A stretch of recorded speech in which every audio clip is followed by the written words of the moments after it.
Mixing it up, mixture problems made easy.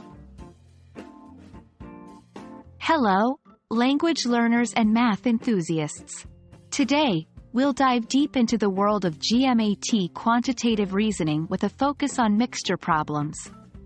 These might seem tricky at first, but by the end of this video, you'll be mixing and solving with confidence. Mixture problems are mathematical word problems that revolve around combining different substances or elements in specific ratios or amounts. In the context of the GMAT, these often involve liquids, investments, or ingredients. Example: if 2 liters of a 40% alcohol solution is mixed with 3 liters of a 20% alcohol solution, what is the concentration of the resulting mixture? To solve this, we need to consider the amount of pure alcohol in each solution and then find the overall concentration in the mixture. At the core of mixture problems is the idea that the amount of pure substance before mixing equals the amount of pure substance after mixing.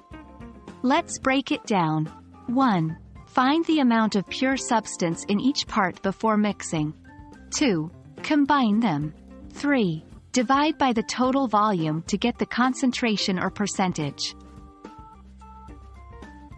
Returning to our example, 2 liters of a 40% solution equals 0.8 liters of pure alcohol.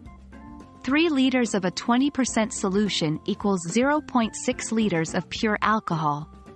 Combined, this is 1.4 liters of pure alcohol in 5 liters of solution.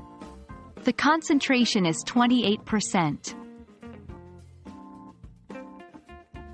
1. Always convert percentages to decimals when calculating. It's easier and more accurate. 2. Use a table to organize your data. It helps to visually see the before and after states. 3. Practice. Like any other skill, the more you practice, the more intuitive these problems become. 1. Not reading carefully. Ensure you understand the problem completely.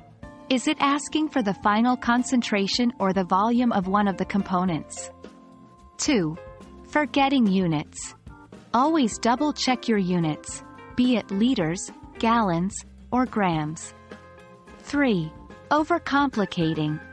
If you're finding the math too complex, you're probably overthinking. Step back, reread the problem, and simplify. And there you have it. With these guidelines, mixture problems should seem a lot less daunting. Remember, every big problem is just a set of smaller, solvable problems combined. So, mix up your approach, practice regularly, and soon you'll be mixing and matching solutions like a pro. Until next time, happy studying and best of luck with your GMAT preparation.